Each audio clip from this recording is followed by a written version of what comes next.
The topic is Spellbound in Early Childhood Education, and we're talking to the author of Spellbound, Miss Mary Williams. And of course, Miss Williams, before we had our first commercial break, we promised that we'd give you an opportunity to talk about this book, Spellbound. As a matter of fact, we've had many positive comments in reference to it, and it was the book, more than anything, that sort of convinced us that we ought to try to at least give our audience an opportunity to have access to this book. And I think we said earlier that it's a book about children, but it's not written for children. It's for adults in terms of how to deal with children. Let's talk. Tell us about that book. Okay, Spellbound is a delightful collection of stories, and these stories are written on around second grade level, and it can go all the way up. But mostly, I wrote these stories to appeal to children who we might refer to as reluctant readers. And I wanted them, and when I speak of reluctant readers, I'm speaking of children on an upper grade level, like maybe 5th or 6th grade. And sometimes I have noticed in working with them that when the teacher calls on them to read, and if they have a reading problem, they just won't read. You know, they'll say, I don't want to. And then the teacher doesn't understand. They think the child is being kind of rebellious. Difficult. Right, yeah, difficult. And the child at that age and at any age does not want to be embarrassed in front of their peers. They don't want to hear them kind of shuffling and stuttering and trying to miss in a word. And they don't want the teacher to tell them. And they definitely don't want the other children to tell them. So they want to be able to go all the way through. So when I wrote this book, it took me a while to write it because it's written in a way that all the basic sight words, of course, are employed. But when I reached the words with syllabication skills, I have maybe just a few words that are 4 syllables. The rest of them are maybe 3 syllables. Yet the words are interesting. Vocabulary is interesting enough that would make the children, if it's something they don't understand, they could get the meaning of it from the other words in the sentence. Okay, I found out that children like dialogue. So with me being in drama, I have a lot of dialogue, and I'm good with the dialogue.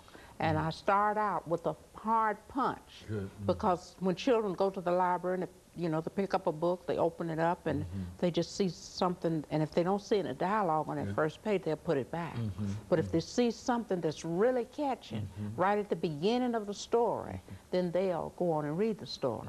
Now, the stories I have within Spellbound, you wonder why it's called Spellbound. Spellbound is not only do you have stories that are incorporated, that are more or less mystifying, but you also, I use the fact that I could use storytelling to spellbound the kids in a way that they would learn. So these stories are written in such a way that the children will use the same technique and be able to grasp exactly what the stories are saying. I have tried most of these stories out because I'm a storyteller. So being a storyteller by nature, sometimes I go from school to school and read the stories. So I learn a lot from what the children think about the stories, or what I need to add or take away. So this is the way Spellbound is written. Spellbound has some nonfiction in it, believe it or not. It has 11 stories. It's a book that incorporates 11 stories. It has nonfiction, so that's something that's going to be informative. You know, they can read those stories and they'll learn something about how to go on a deep sea fishing trip. You know, how the killdeer bird stump. They'll learn what this is about and what they should do and what they shouldn't do. Spellbound has magical stories in it. Spellbound has stories that dealing with problems and adversities that children have to deal with on a day-to-day basis, the struggles that they have to encounter, things that they can do nothing about. And they learn how to use the process of communicating with others, such as in one story about a little boy and a mom was had an illness, a drug problem, and they were afraid to say anything about it. Well, they were suffering, So, but the mother said, don't tell it because they'll take you away from me, and place you in a foster home. So the children didn't know what to do. So they were really rearing themselves. And you know, when a writer writes, they write according to something that they have. Their own experience. Right experience. So I've had kids that have come to me with little problems like this. So what I would do is I would use the process of writing. So everybody had a journal, and this is the way this story ends. The teacher gave the children a journal, so they would write down their wants and their wishes and their sad moments and everything that they wanted to in their journal. Well, naturally, teachers check those journals every day. So this little boy and his sister wrote down that their mama had a problem, and they received immediate help.